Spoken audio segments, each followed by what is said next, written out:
قرآن میں کس بات کے لیے یہ فرمایا گیا کہ اگر ایسا ہوتا تو آسمان اور زمین درہم برہم ہو جاتے، یعنی تباہ اور برباد ہو جاتے؟ اے، اگر اللہ کا غضب اس کی رحمت پر بھاری ہوتا۔ بی، اگر لوگ اللہ کی عبادت چھوڑ دیتے۔ سی، اگر اللہ کے سوا اور معبود ہوتے۔ ڈی، اگر سارے فرشتے زمین پر آ جاتے۔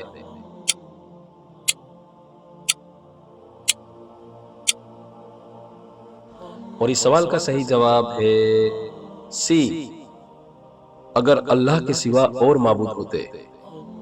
اللہ سبحانہ نے قرآن میں فرمایا، لَوْ كَانَ فِيهِمَا آلِهَةٌ إِلَّا اللَّهُ لَفَسَدَتَا، اگر ان دونوں میں یعنی آسمان اور زمین میں اللہ سبحانہ کے سوا اور معبود ہوتے تو زمین اور آسمان درہم برہم ہو جاتے، یعنی تباہ اور برباد ہو جاتے۔ فَسُبْحَانَ اللَّهِ رَبِّ الْعَرْشِ عَمَّا يَصِفُونَ، جو باتیں یہ لوگ بیان کرتے ہیں اللہ عرش کا مالک ان باتوں سے پاک ہے۔ القرآن، سورہ الانبیاء